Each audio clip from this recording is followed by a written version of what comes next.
Hi guys, Jackie with Famished Farm, and today we're down in the basement working on our seeds again.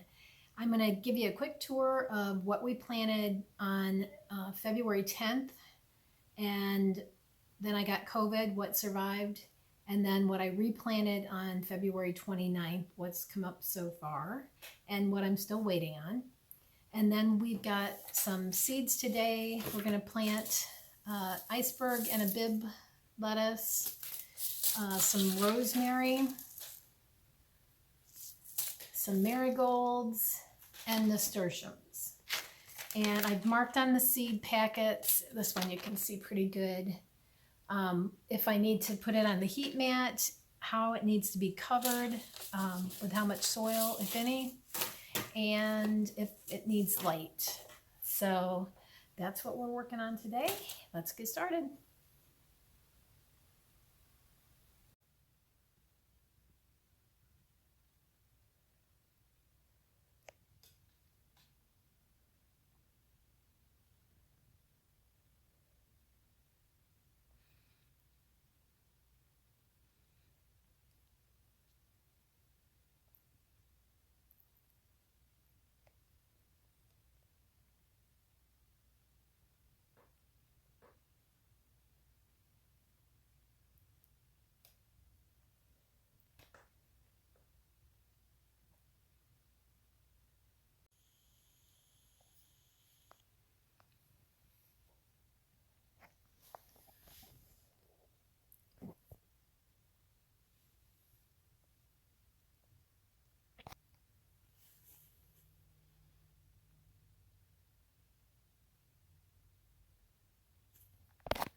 I have the soil sterilized, the pots filled, and we're going to label.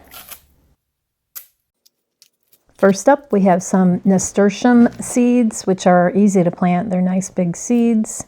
And I'm doing 2 per pot just to double my chances here. And if they come up nice, I'll go ahead and pot some other ones too. Then I do marigolds in the second set of 3 pots, again 2 per, and we'll do more once we know the seeds are viable. Then I'm trying something new. I've always bought rosemary plants, but we're going to try some seeds today.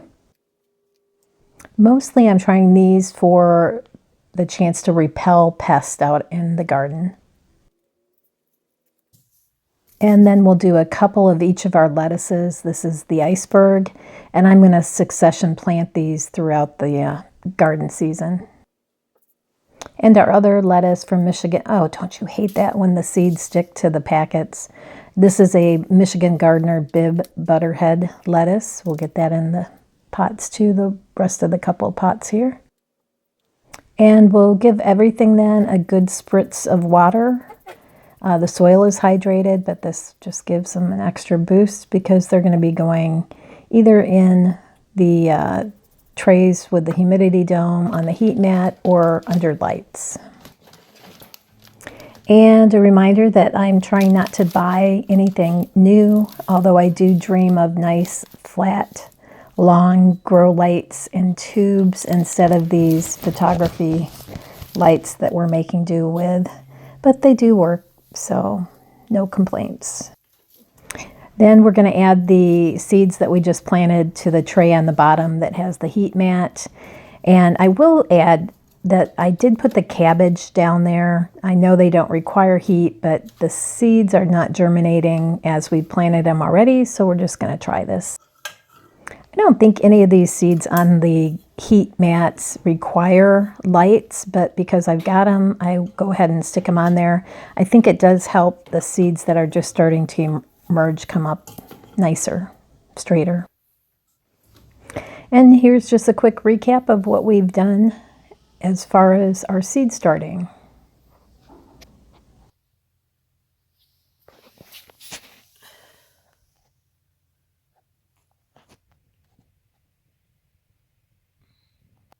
This is the next day. I had planned on doing these yesterday, but I read that they could be soaked for better germination chance of success. And so this is zucchini and 2 different melons. So that zucchini summer squash likes heat. So once these get potted up and we do spritz them with some water, they will go over on the heat mat. And I've never grown watermelon before either. I don't know, honestly, if I have enough room for them, but this is a crimson watermelon. And those are the seeds.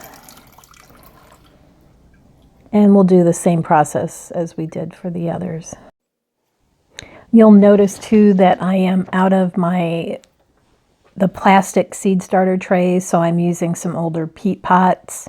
And I'm going to plant the melons 3 seeds per, and then they will be mounded when they get out to the garden. And they like heat too, so they'll go on the heat mat, and I will start a little single greenhouse for the other melon there. So trying to be a little more scientific, so I'm trying to take good notes about what was started, when, how many, heat, light, those kind of notations for next year to make it easier.